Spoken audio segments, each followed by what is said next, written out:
Hi guys, Tim here from Tempus Wealth, Senior Advisor. Just a quick couple of minute update on the federal budget last night and a few of the outcomes that came from that. Obviously a lot of talk in the lead up to the budget about cost of living pressures and what the government will be doing there to relieve it for households. It's a delicate one. They want to keep inflation down but also want to help households, and if you inject too much money into the economy that can put pressure on inflation and potentially push it up. So they've got to be, it's a bit of a balancing act and it's a delicate one. From our perspective, the first big ticket item actually wasn't even an announcement from the budget last night, but it was still a headline that they talked about, is the stage 3 tax cuts, which will kick in from the 1st of July.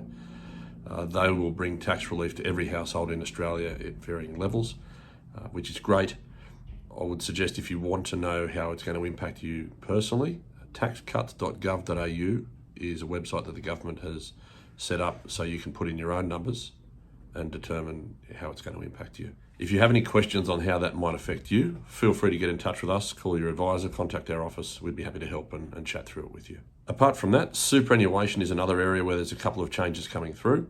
Effective from July 2026, employers around Australia are going to be required to pay super to your fund at the same time they're paying you your wages. At the moment, there's only a quarterly obligation, but it's thought that bringing this in will keep employers a little bit more honest and also allow the ATO to chase up issues where somebody hasn't been paid their super and reconcile things there too. Also from July 2025, any parents accessing government paid parental leave will have super paid on top of that, which is great. From July 2025, the rate of super is going to be 12%. It's currently 11%, about to go to 11.5%.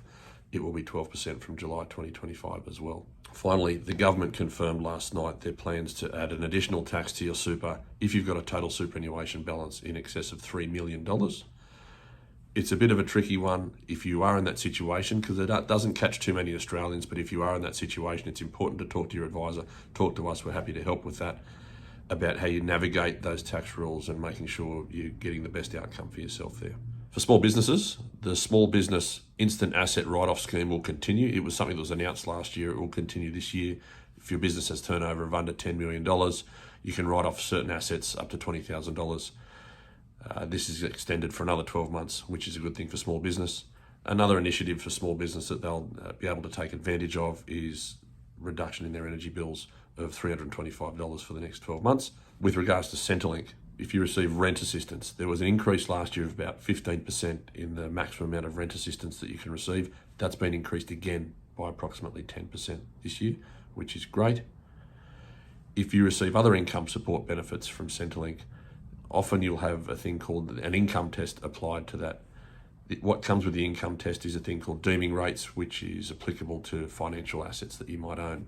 Deeming rates were frozen a couple of years ago. That freeze has been extended for another 12 months, which is great. It's going to help about 870,000 Australians, and about 450,000 of those are age pensioners. And there's probably plenty of people out there who love dealing with Centrelink, and I say that tongue in cheek. The government is committing about $1.8 billion to Services Australia, who look after Centrelink, with a view to alleviating bottlenecks, having more boots on the ground, people to manage paperwork, answer the phones. They've listened to a lot of feedback, a lot of negative feedback on that front.